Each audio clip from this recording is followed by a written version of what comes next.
Hello and welcome back to my channel.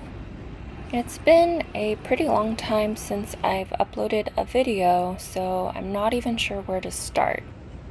A few weeks after my last meet, I got to do a trip to Morocco, but on the way there, we stopped in Paris for a layover.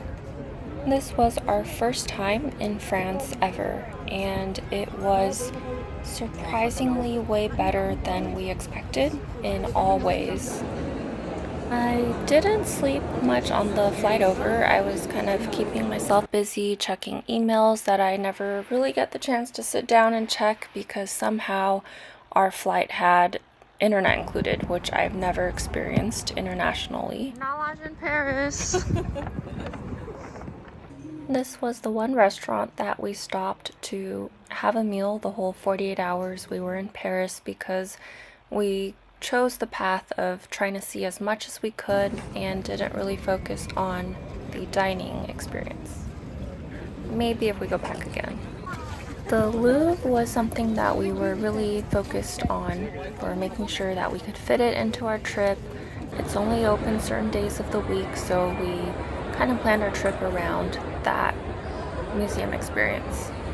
So you do have to make reservations ahead of time. You get a time slot to enter, and then once you're in there, you can stay as long as you want.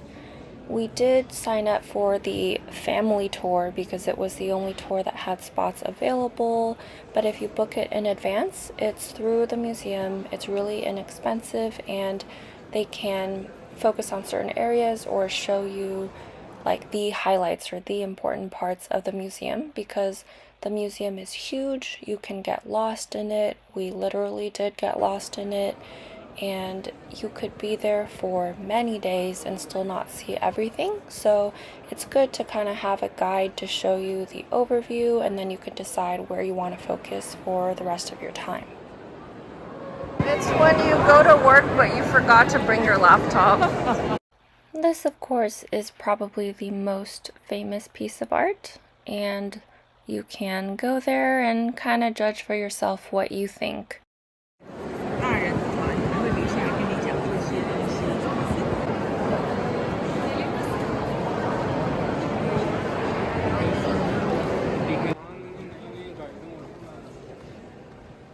I remember spending so much time looking up at the ceiling that my neck kind of felt tired.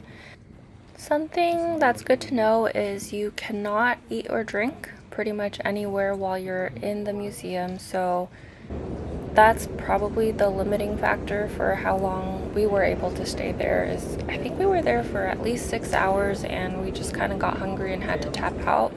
You can bring water, but there isn't anywhere to refill, so I did hear someone who was a museum employee say that there's a water fountain somewhere, but it's actually just the sink water, so you can fill your water bottle at the bathrooms, but that's kind of icky. Not quite used to it, but the tap water there is apparently drinkable, tasted okay, so that's something you can do if things are dire. Wants to sleep.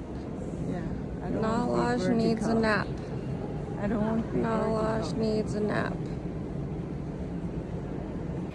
In true Mitchell fashion, I made us walk almost every room that we could find until our feet were completely dead, and then we stopped and got some chicken and salad at their deli, which was actually really inexpensive, and the food was pretty good.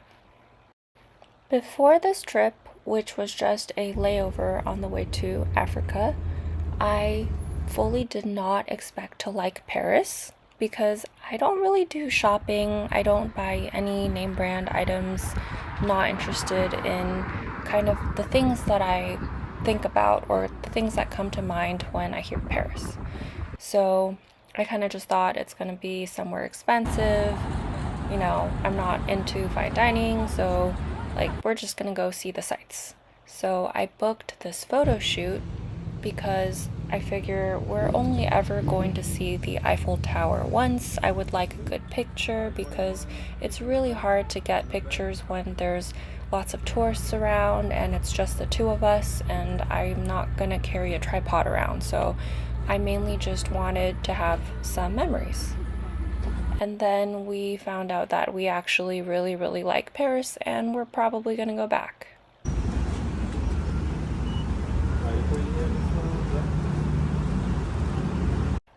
The photo shoot was a little bit shorter than I anticipated, and looking back, I wish I had taken more pictures with my sweater on because I think the way that our clothes contrasted was, I was showing too much meat.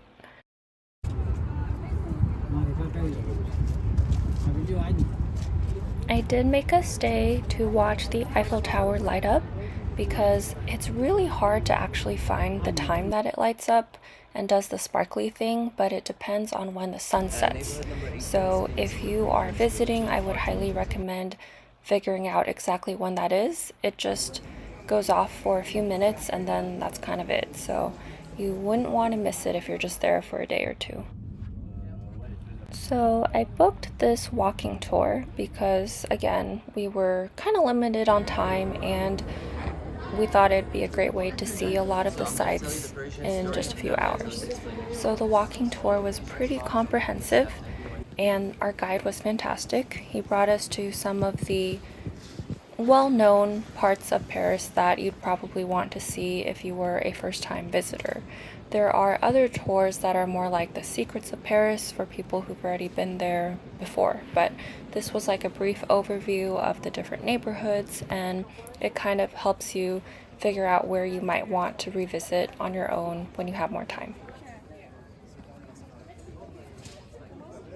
Water of Paris, they're going to show you where the map of all the fountains are and you can find where the sparkling fountains are. Yes, there's a button here. I thought it was like central. I see pressing a button. Alright, so are you comfortable with it for the first time? Yo. We have to move. We have to Our walking tour took us to places like the Arc de Triomphe, and we didn't get to actually go closer to it than here, which this looks super sketch because it looks like there's just cars that are about to hit us, but it was actually a relatively safe spot. We did not manage to get tickets to go to the Notre Dame, so we'll probably add that to our list of going back to Paris destinations. This definitely made waiting for the bus worth it. The afternoon concluded with our self-guided tour, which was me looking on the map for various Emily in Paris destinations.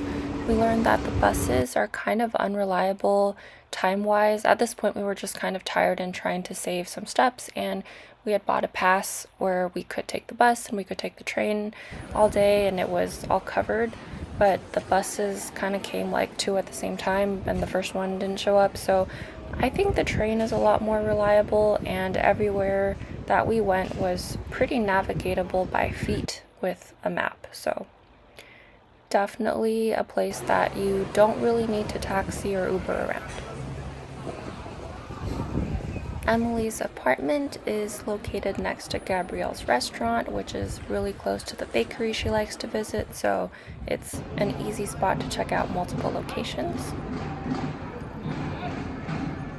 We then tried to find our way to the Pantheon, which is really just around the corner from Emily's apartment. It was already closed, and unfortunately, we didn't get a chance to enter because this was our last day in Paris, but the admission for a lot of these museums and iconic locations is not expensive at all, so definitely want to go back and check these places out.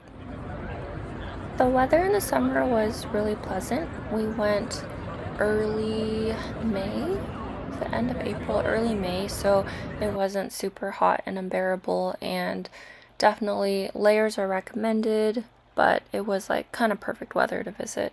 Nighttime Notre Dame is really pretty.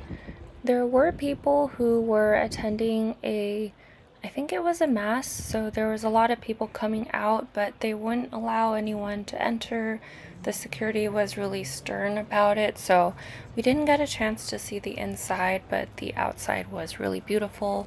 And then we had to head back to our hotel.